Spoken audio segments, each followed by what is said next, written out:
Hey, happy Tuesday. Thanks for joining us on this Tuesday afternoon. I'm meteorologist Taylor Cox, and I set my clicker down, had to pick that up. You know, every meteorologist needs a clicker, and sometimes we misplace it.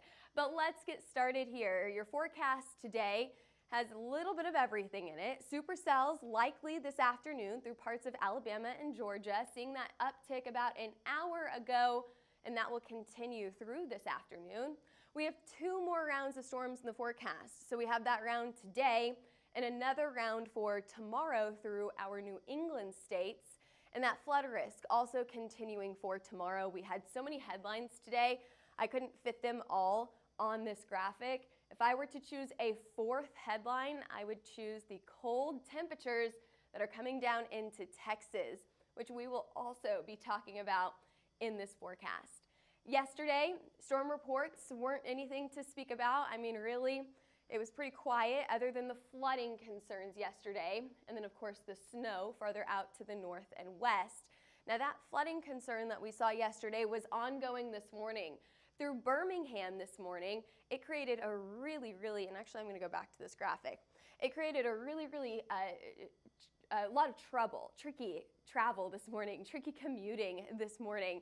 We had roads closed in Birmingham, slow traffic, tons of crashes on the highway. So it really caused some bad situations down in Birmingham.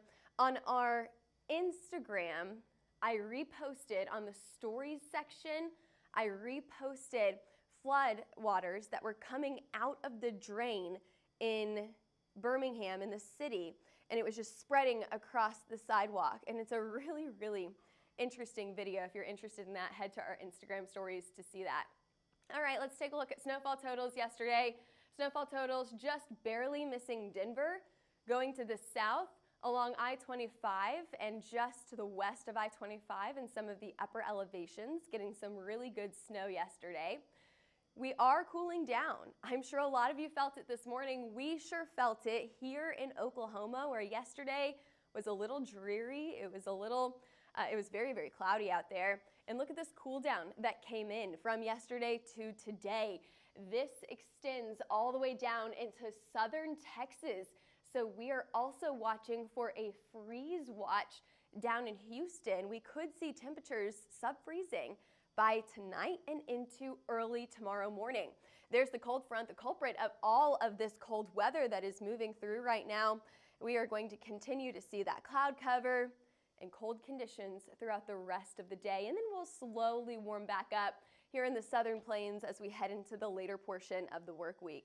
But we're not the only people getting that winter-like weather today. We've also got some snow up in our New England states today and into the late night hours tonight before that switches over to strong storms tomorrow. Now your freeze watch, here's those cold temperatures that are down in Texas, not only in the southwestern side of the state, but also as far south as just to the north of Houston along 45 here. So a lot of people getting those cold temperatures, probably the coldest you've seen so far this season. So make sure that you cover any of those plants. Grab that big coat, you're gonna want that. We can speak from experience here in Oklahoma. You're gonna want that tomorrow morning. All right, we have a winter weather advisory, and I can also see there's several comments on here through Facebook and YouTube. Thanks for commenting. Make sure those comments are weather related and we can answer any of those weather questions that you have. We have a winter weather advisory through Montana and also in the Midwest. There you go. Now moving over to the Northeast, and we have a winter weather advisory for that snow up in the very far northern sides of the Northeast. We also have a wind advisory, high wind watch, yes, out in Boston, and a flood watch for melting snow and additional rainfall that you're going to get over the next 24 hours, okay? So we have a lot of wet weather coming into this area, melting snow as temperatures warm up a little bit from this Gulf air mass that is coming through and moving from the Gulf to the Northeast. It's going to warm temperatures up. It's going to add additional rainfall, just a soaking rain, kind of like what we saw in Birmingham this morning, moving all the way up to the Northeast over the next 24 to 36 hours, causing that flood watch to go into effect. But let's move down to the south. Let's talk about some of those stronger storms that we've already seen this morning. We did see a mesoscale discussion this morning about, I think it was a 40% chance for a watch, so it's a little bit more impressive than what we saw yesterday. I'm going to move through some of these graphics real quick. Okay, there's your snow today. We could see some light flurries, light snow up in the northern side of the U.S. One question coming in, I can see it in the bottom of the screen about that freeze. Now, it depends on where you are across the U.S., but we'll get to your future temperatures here in just a few minutes as well. Here we go. Let's move down to the south. There's that line of storms that are coming through this morning, through this afternoon, right through central Alabama and the western side of Georgia. That's where we're watching for the strongest storms. But look at the line of these storms. This is your current radar right now. Look at where these storms are moving. We like to call this training, where they move in the exact same line. It's one after another, soaking the same spot over and over and over, leading to those really high rainfall totals. So that's why we're watching for that flood risk right in this area today, most likely one of the biggest risks that we'll be talking about in this forecast. You move farther out to the west, we have a few snow showers up in the northern plains. Out to the west, pretty dry. The southwest and Four Corners, also pretty dry. Even a few showers coming into northern Texas and central and southern Oklahoma as well.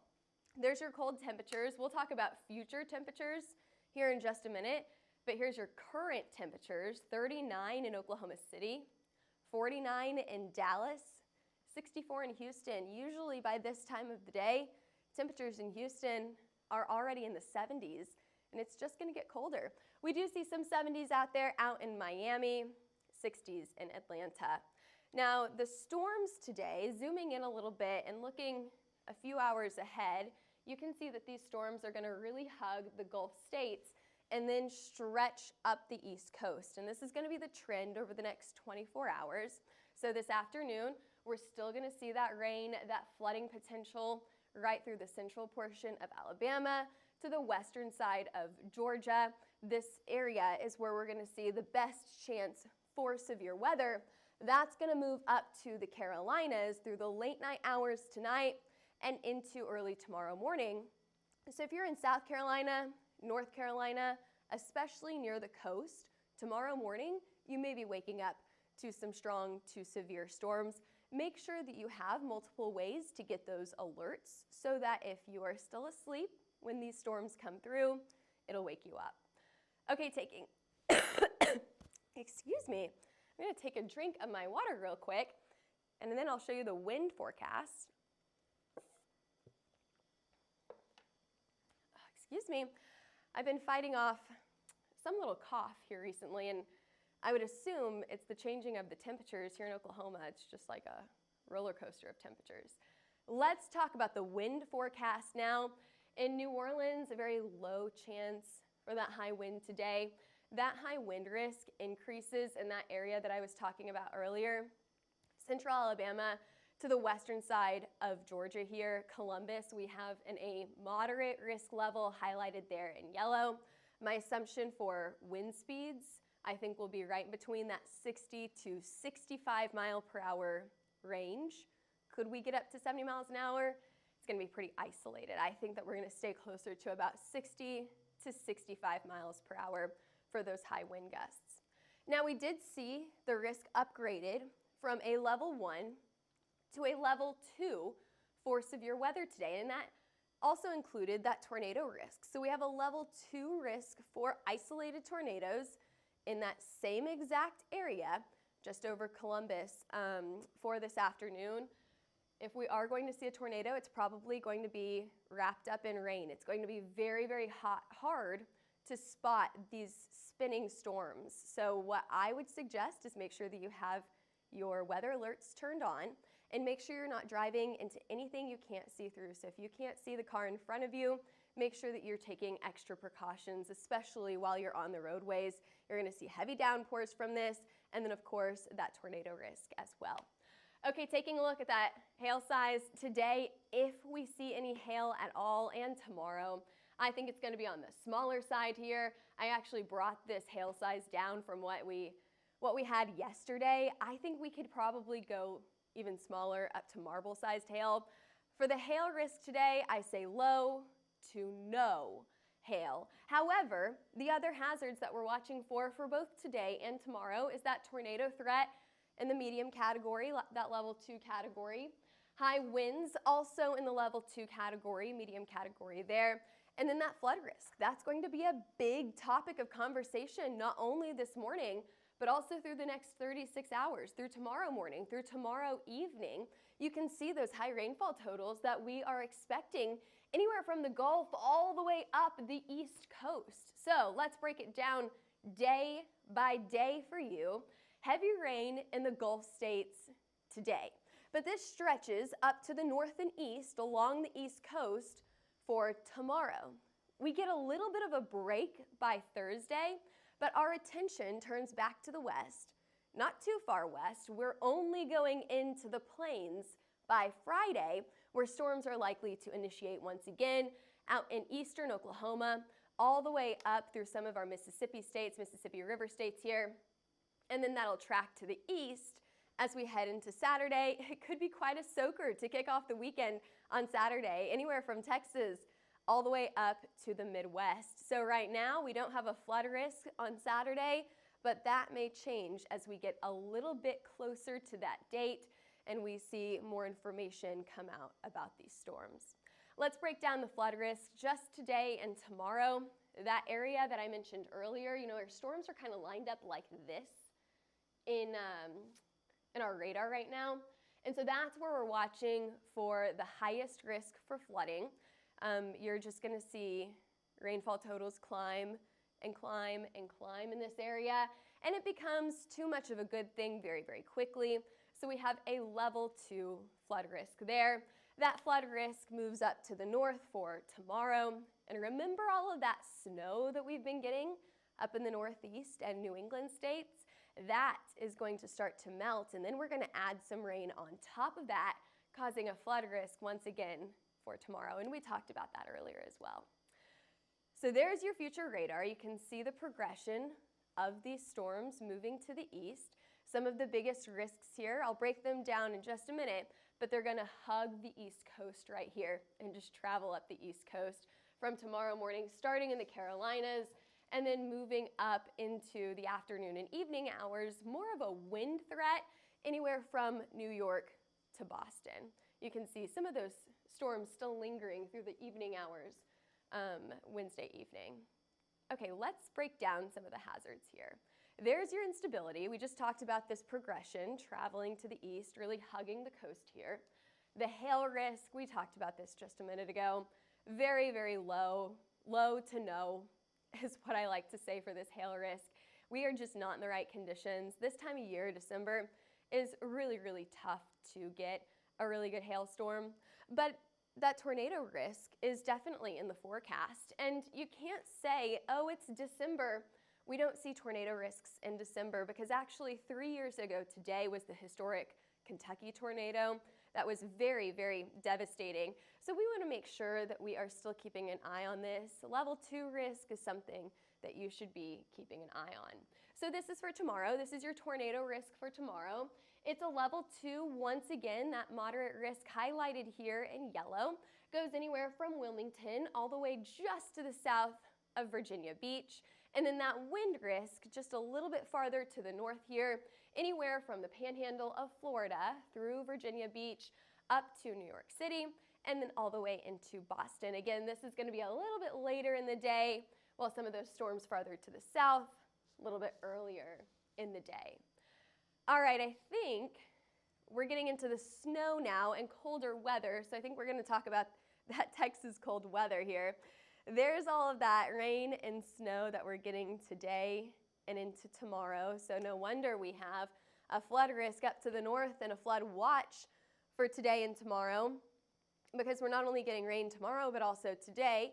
Just a reminder about that snow that we're getting today as well. We're seeing light snow across the northern plains today and northern Mississippi Valley today as well.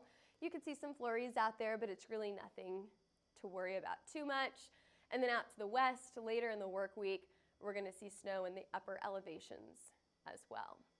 Here's your temperatures. Temperatures in Oklahoma City by this afternoon, sitting in the 30s and 40s. It's going to be cold this afternoon. The sun sets. We're going to drop below freezing through the overnight hours. And what about those places farther down to the south? Below freezing is possible as well.